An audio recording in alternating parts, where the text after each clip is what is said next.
एखादं शासकीय काम किती निकृष्ट असू शकतं याचा उत्कृष्ट नमुना वितरिका क्रमांक 12 वर पाहायला मिळतोय।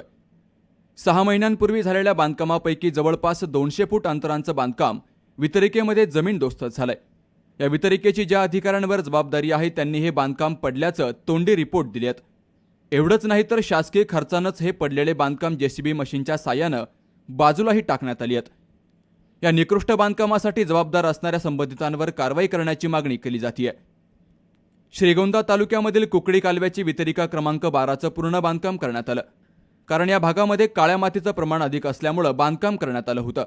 या वितरिकेचा काही भाग पडल्यामुळे वडगाव हद्दीमध्ये बांधकाम गेल्या 6 महिन्यांपूर्वी करण्यात आलं। विशेष म्हणजे हे बांधकाम कॉन्क्रीटमध्ये करण्यात आलं। हे बांधकाम पूर्ण झाल्यानंतर या वितरिकेला फक्त एकदाच पाणी आलं। नव्यानं करण्यात आलेले बांधकामापैकी 200 फुटापेक्षा जास्त काम अचानक वितरिकेमध्ये पडलं। यावरूनच या कामाचा दर्जा काय असेल याचा अंदाज येतो। स्थानिक शेतकऱ्यांनी दिलेल्या माहितीनुसार या कॉन्क्रीटच्या कामामध्ये मोठे दगड भरले गेले, त्याचबरोबर लोखंडाचं प्रमाणही कमी होतं। बांधकामाला पाणी मारण्यात आलं नाही, त्यामुळे हे बांधकाम जमीनदोस्त झालंय असं काही ग्रामस्थांनी सांगितलंय। नवीन बांधकाम वितरिकेमध्ये पडल्यानंतर जलसंपदा खात्याच्या खर्चानंच हे बांधकाम बाहेर काढण्यात आलं। तर याबाबत जलसंपदा खात्याचे अधिकारी इथापे यांना विचारलं असता बांधकाम पडल्याचं आपल्याला कर्मचाऱ्यांना कळवलं। हे बांधकाम आपणच बाहेर काढल्याच्या सूचना कर्मचाऱ्यांना दिल्या असल्याचं त्यांनी सांगितलं।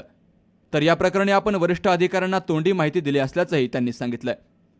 दरम्यान पडलेलं बांधकाम निकृष्टपणाचा पुरावाच म्हणावा लागेल। त्याचबरोबर इतर जे शिल्लक बांधकाम उभं आहे तेही पडण्याची शक्यता वर्तवण्यात आली आहे। या भागामध्ये काळ्या मातीचं प्रमाण अधिक आहे। ज्या भागामध्ये बांधकाम पडलंय तिथं नेमकी वळण आहे। आता कालव्याला पाणी सुटलंय, 4 दिवसामध्ये वितरिकेला पाणीही सुटणार आहे। पाण्याचा वेग लक्षात घेता या ठिकाणी वितरिका फुटण्याची शक्यता अधिक निर्माण झाली आहे। वितरिका फुटली तर बाजूच्या शेतीचं नुकसान होऊ शकतं। यासाठी अधिकाऱ्यांनी याबाबत दक्षता घेण्याची गरज आहे। तर या प्रकरणी कार्यकारी अभियंता सुभाष कोळी यांच्याशी संपर्क साधला असता आपण निकृष्ट कामाची चौकशी करणार असून जे बांधकाम पडलंय ते पुन्हा नव्यानं बांधून देण्याच्या सूचना संबंधित ठेकेदारास करणार असल्याचं त्यांनी सांगितलंय। सी न्यूज मराठीसाठी गणेश कविटकर सह गणेश कांबळे, श्रीगोंदा।